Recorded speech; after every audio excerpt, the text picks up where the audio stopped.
Well, after an enthralling match week 18, where Arsenal and City both continue to win at the top of the table, Aston Villa go and defy the odds and get an impressive away win at Chelsea and continue that unbelievable winning streak.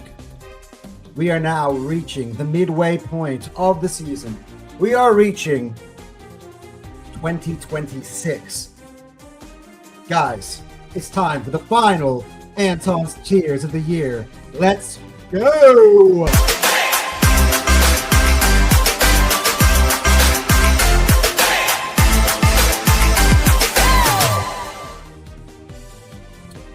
Welcome to Hotsport, to Anton's Tears. And as ever, guys, make sure you hit the like button. Make sure you are subscribing to the channel, to the platform. We are pushing towards 650 subs. That's our next big goal here as we slowly start to move ourselves towards the big 1K target, minimum target that I need for this platform, you know, to really get this stuff out there. But guys, I hope you guys had a great Christmas and you know, a very quiet time around these parts as we start gearing up towards the new year. And what I wanted to do on this channel, on this episode today, was give my New Year's resolution for all the Premier League clubs that we're going to have this season. So moving into 2026, of course. And yeah, let's just get cracking along with it, shall we? So let's give you an example, right? Generally, I've eliminated Wolves from the tiers, but I wanted to use them as a way to give you an example of the New Year's resolution that I'm going to be giving to all the clubs as we go through the tiers. So for Wolves, it's be better than Derby. And yeah, I'm referring to Derby County, who had the record for the lowest amount of points in Premier League history. So basically the worst ever Premier League season by a football club to date. And I've got some really bad news for Wolves because it just seems like they may not be getting this resolution. Derby County, the record right now is 11 points from 38 matches. Well, currently from 18, Wolves have 2. So they might be by far the worst Premier League club in history. They're going to need to win 3 games from their final 20. Give you 3 wins from 20 just to level that. They need 3 wins and a draw at least to keep Derby as the worst ever. Let's kind of see. This is going to be a tough, but that's going to be the New Year's resolution for Wolves, right? We know they're going down, eliminated from the tiers. Let's not be the worst ever. So just for context, I believe Burnley has already surpassed that. Yes, they have. They just have to at least get 10 more points from the remaining available 60. But let's see what goes on. Let's go. Let's move on. Next up, to the bottom of the tiers, the New Year's resolution for Burnley: survive. It's as simple as that. Like 12 points, they're in the relegation zone, and they are 6 points below safety. So they're going to have to do 6 points better, at least 7 points better off, I reckon, than Forest. And, you know, you have to include some of the other ones in there as well. So it can be a tough one. Uphill climb for Burnley.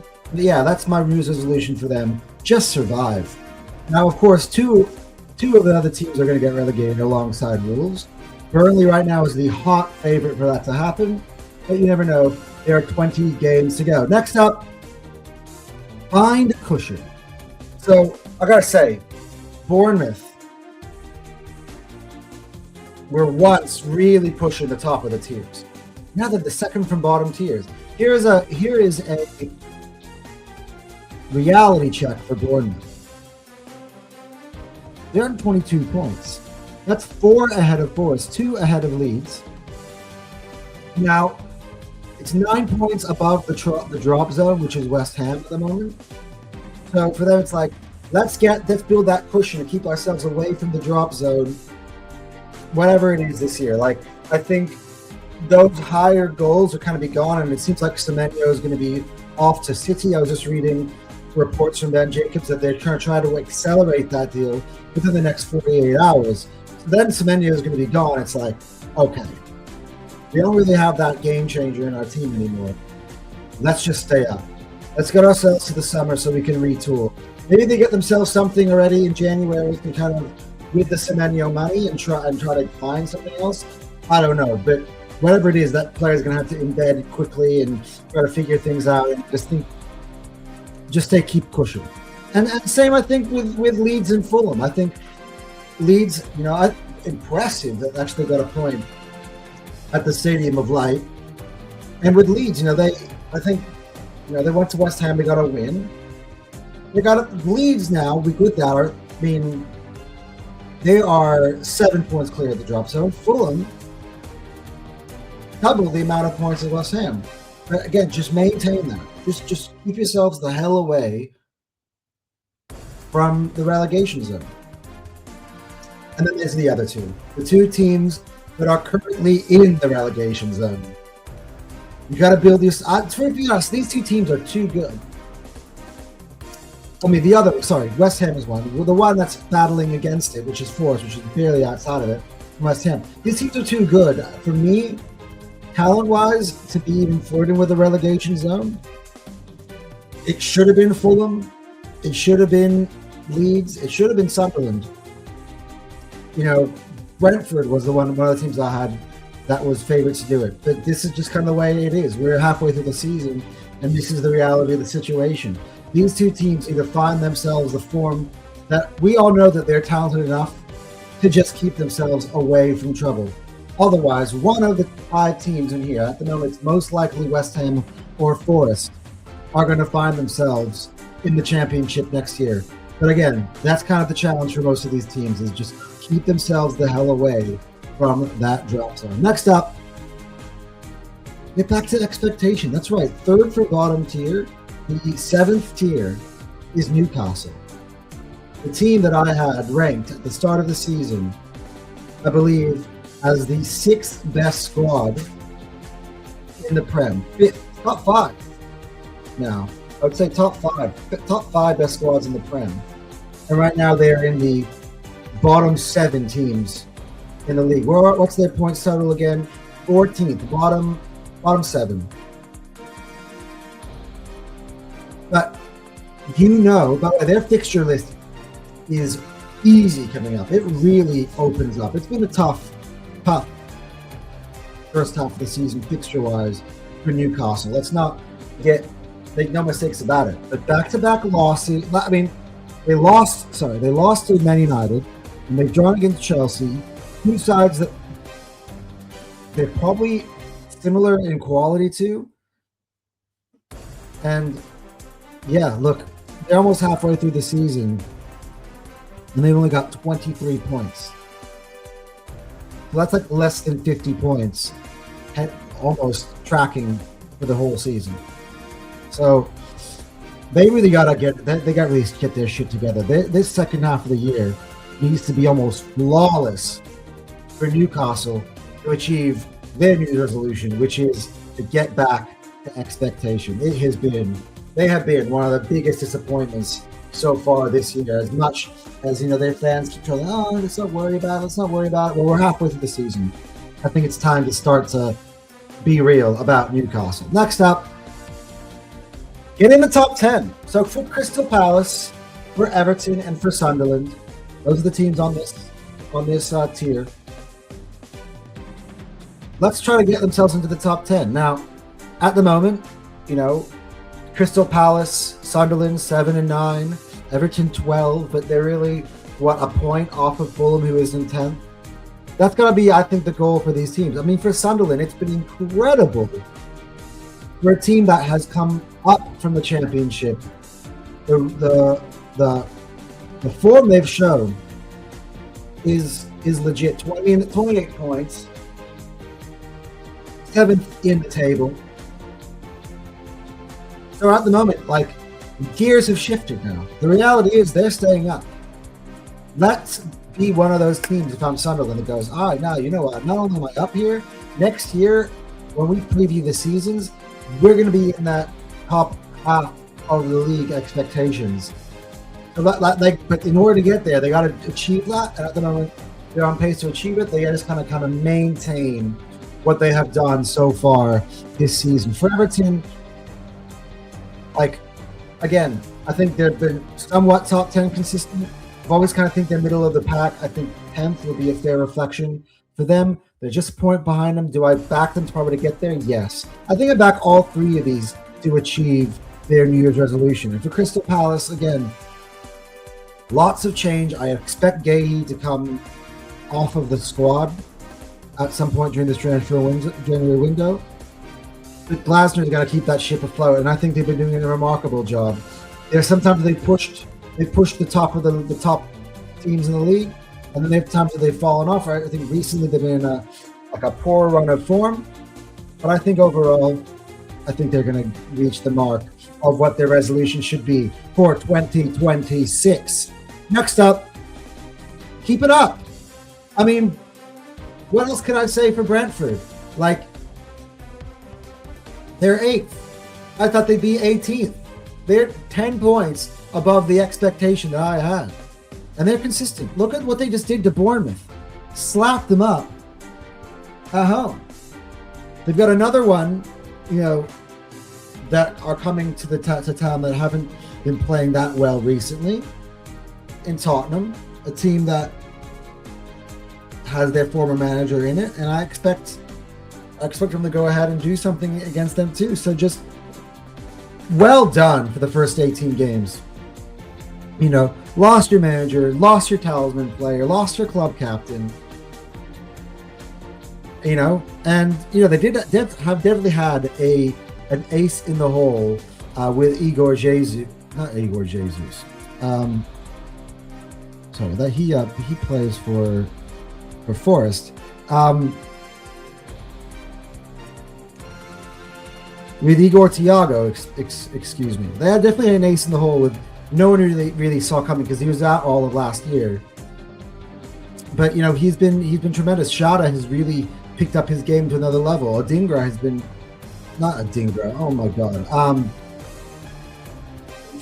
Confusing different players. Ouattara has been really good going forward. Henderson's given them that midfield stability. Just keep doing what you're doing, Brentford. You'll be top 8. Amazing. I mean, considering how things were.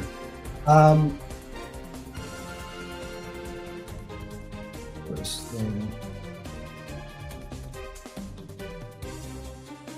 All right. Sorry, I just got a message I just read quickly. All right, next up though, credit to Brentford. Just keep doing what you're doing, guys. That's all you got to be doing, and then you'll be right about where you should be. Next up, better than December. Let's take a look at the month of December for Brighton, because before that they were spectacular.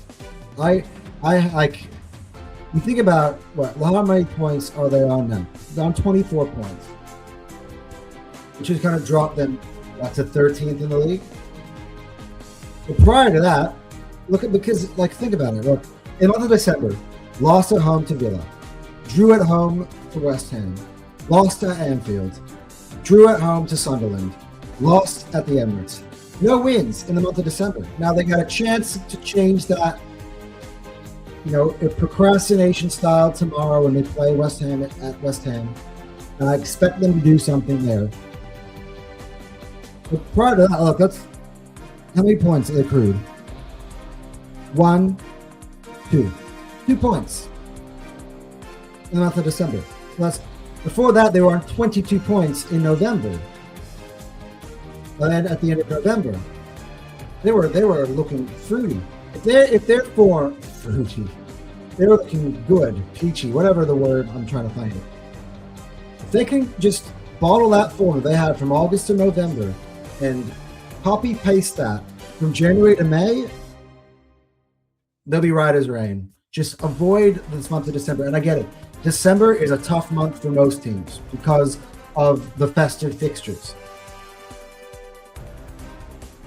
And of course, there are some tough ones in there. Some of the most think about it. They're Liverpool, Arsenal, the two of the favorites at the start of the season.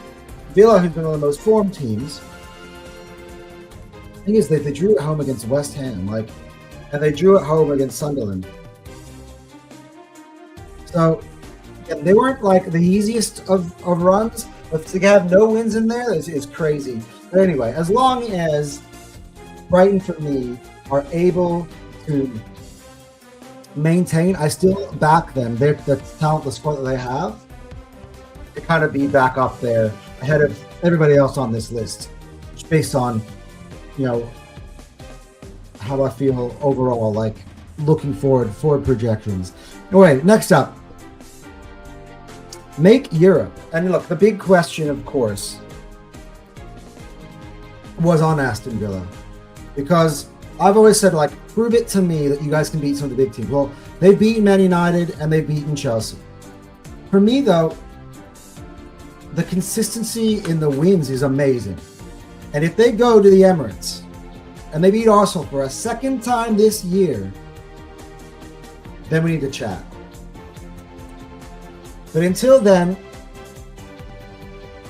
the way I have them is probably around 5th to 7th, dropping back into that sort of pack by the end of the year. That's what I think. I think the title talk right now is cute. I think it's a bit dangerous, because I saw Terry say it earlier. The more they can avoid being spoken about, I get it. Being as somebody who's in the title challenge, I just want to hear everybody tell me how good our team is. And I know that's what Villa wants. They want validation. And as tempting as the validation is, I think you're in your comfort zone right now. Going under the radar, continuing to pile up wins. No one believes in you. Being that underdog, being the sweethearts, the Cinderella story, and it works. It works. It works for Cinderella stories before people start catching on to them and getting excited about, oh, maybe Cinderella might actually, get her shoe and find her prince. For me, the expectation for Villa needs to be, let's see if everything goes to plan in terms of the English club's performances in the Champions League, if they maintain that 5th spot, and if they can get into the 5th spot in the Champions League. Or if Arsenal or City or Liverpool or whatever win the Champions League, I think for me that's good. And then for Spurs and for Chelsea, similar stuff. Now for Spurs, I think it's a bit of a bigger uphill battle to climb. They're at 25 points and an 11th spot, where Chelsea is still in the top 5. They're at 5th. For Spurs now, they got to pick up form and start, because I think the team is too talented. I think they're going to get healthier as well.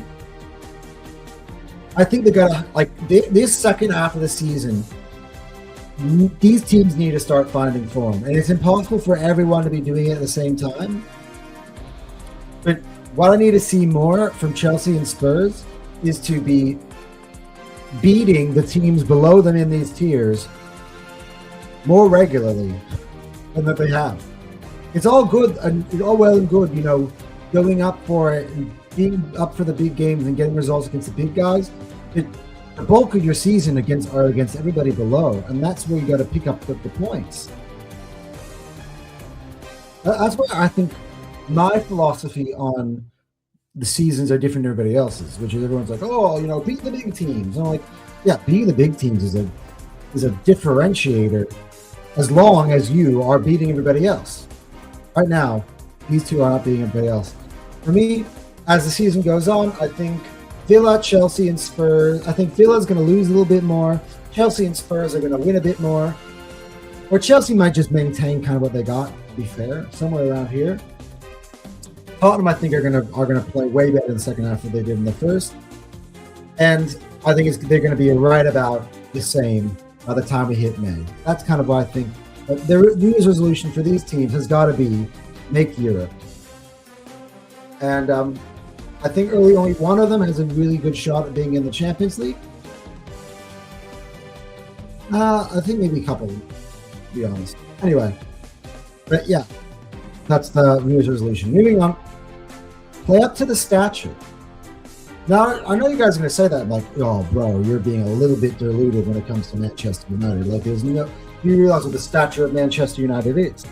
These are the two biggest clubs in the history of the Premier League. Liverpool, by the way, quietly, are now back in fourth position. They're 10 points off the top. And of course, Isak is out and Salah is at AFCON. Fair play. But what they got to do now is just what they've been doing, which is they got easy winnable fixtures, going on a roll, wins. Oh, congratulations to Wirtz. Finally got his first Premier League goal, almost halfway through the year. Merry Christmas, Wirtz, I guess. Christmas present. That's all he wanted for Christmas. All he wanted for Christmas is a goal. Yeah, they just need to be. Liverpool were the favorites to start the year. I think that is gone. If they play to that form that they expected for the second half of the year in order to get there, they might put themselves in that picture just to be third anyway. And for United, Bruno is out. And I think that was something we talked about last week or a few days ago, right? But they went ahead and they beat Newcastle anyway.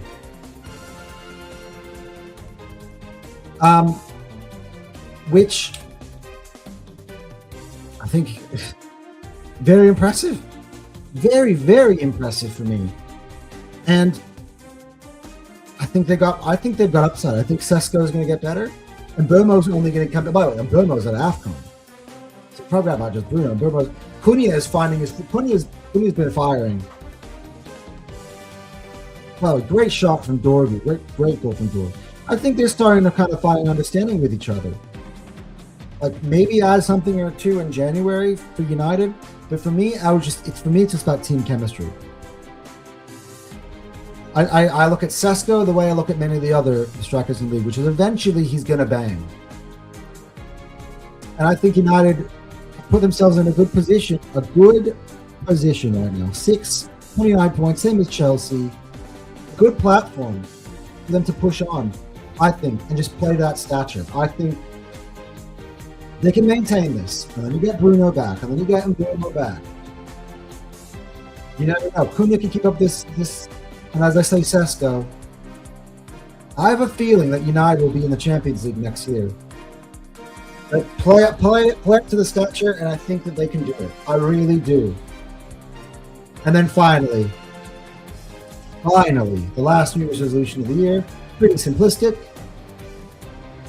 Win the league. Arsenal and Man City right now are neck and neck at the top of the table. They are the class of the league. No one really comes close. I mean, just to illustrate it for you, Arsenal are on 42 points. Manchester City are on 40 points. And you can say, yes, Villa are on 39. For me, though, let's see. Villa are in wait-and-see mode because they've got to see if they can. I'm going to put Villa. I'll tell you right now, right? We'll go back to Villa for a second. If Villa beat us tomorrow at the Emirates, that would be the second win against us this season. It would be level on points with Arsenal with a similar toughness of schedule. I will take back this statement. But on the 30th of December, for me, not for you, for the UK, but for me,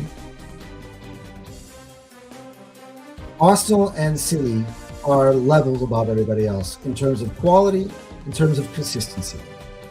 Now, amazing achievement by Villa to find that somewhat similar consistency. But I think, class always rises to the top. This is going to be very intriguing how this thing goes on. Arsenal are getting healthy now. Havertz is back. Ben White is back. Gabriel just came back on the weekend. Really only Arsenal is missing, I think, Mascara right now to injury at this point. Calafiori, I think, is a short-term thing. Timber, I think I expect to play tomorrow. Really long-term, and I don't think it's going to be like super, super long until he returns. Right now, it's Mascara. Well, Arsenal are healthy. City have been pushing. Shirky is hitting top form. Shirky is delivering as a signing. I think that's a big boost for City. That was kind of being held together by Haaland for a while. Then the Foden start kicking in. Another Shirky's kicking in. Rodri's yet to come back, and then they might be adding Semenyo as well. With Pep Guardiola, they rarely lose these title races. Arsenal, really, this is cooking time. We're going to be in for it, and very intriguing 2026. Only one of these two teams can complete that elusive New Year's resolution of winning the league. And it's going to be very intriguing to see where it goes. But yeah, those have been Anton's tiers for match week 19, guys. Let me know what you guys think about the tiers. You guys know what you think about the resolutions, right? And I hope you guys have an amazing new year. 2026 is going to be, hopefully, a massive year for the channel, a massive year for Fire Them Cannons. So hit the QR code, right? I expect Fire Them Cannons to have a massive growth in 2026, as well as Hotsport.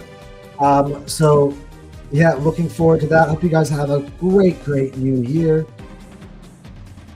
And yeah, we'll see you guys next year, guys, on at least in terms of Anton's tiers. But until then, guys, in 2026, Anton out.